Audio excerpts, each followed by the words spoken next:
que me sobreproteja como mamá, pensamos que estoy haciendo un bien para uno mismo, cuando en realidad se está destruyendo. Tal vez porque esa fue la forma en la que nos enseñaron a amar. Nos dijeron que el concepto correcto de amor era la sobreprotección. ¿Qué otra cosa vamos a buscar si es lo único que nos enseñaron a identificar? Es la forma en la que nos enseñaron a amar porque así nos hicieron sentir amados aparentemente.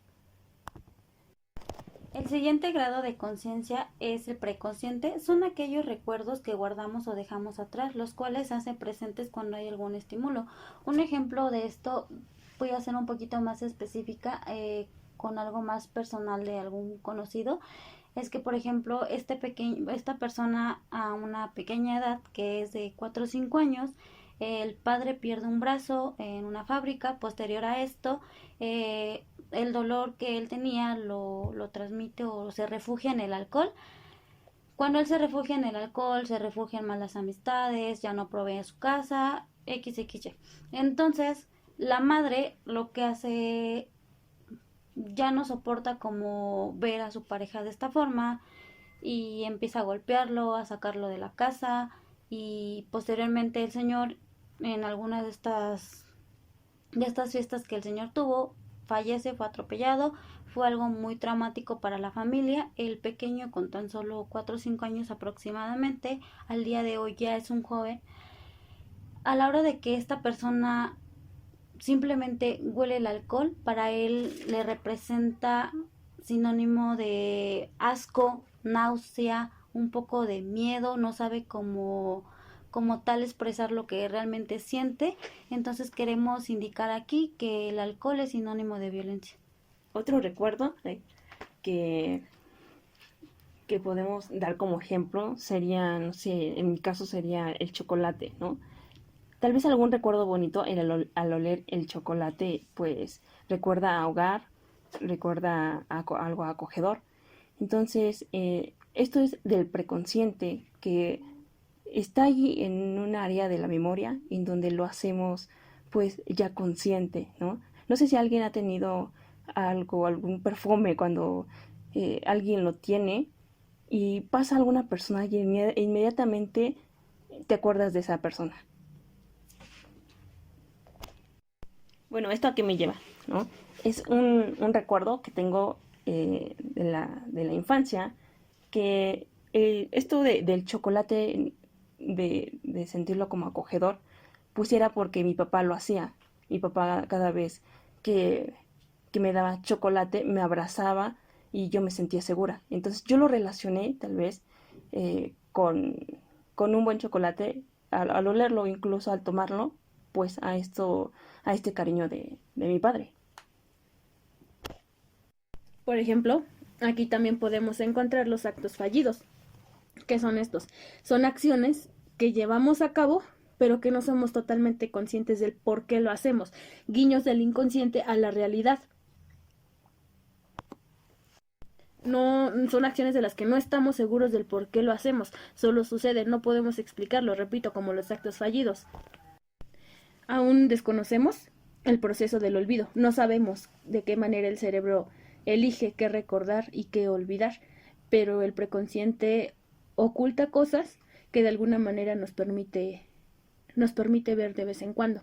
Definitivamente la información que está en el inconsciente no la conocemos. Esa información se va al inconsciente y se queda ahí, muy probablemente con un proceso psicoterapéutico, proceso psicoanalítico, podríamos dar con esa información, pero la información a la que posiblemente tendríamos acceso sería la preconsciente. Tal como lo dice Guadalupe, se pueden manifestar los actos fallidos. ¿De qué forma? Les doy un ejemplo un poco grave, por decirlo así.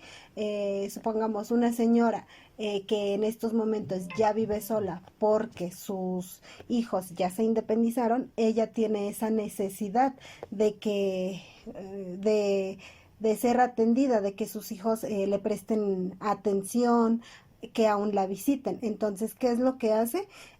Al salir de casa, olvida las llaves. Se podría decir, bien, lo olvidé. Sin embargo, este acto es un acto el cual lo hace de manera al propósito, lo hace al propósito, pero ella no se da cuenta que este acto lo está haciendo de manera con un propósito. Claro, y que hay como un objetivo detrás, ¿verdad? Efectivamente, en este caso, querer que cada vez que ella olvida estas llaves, llama a su hija para que venga y la auxilie. ¿Por qué? Porque siendo ya una persona mayor, quizá no pueda pasar por la ventana, quizá su hija tenga otra copia de estas llaves, entonces cada vez se hace más recurrente el olvidar las llaves dentro de la casa.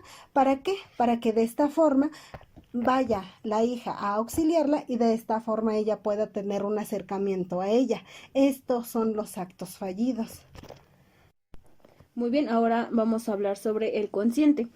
El consciente es este grado de conciencia en el que vivimos prácticamente o en el que deberíamos de estar. Estamos presentes en la realidad.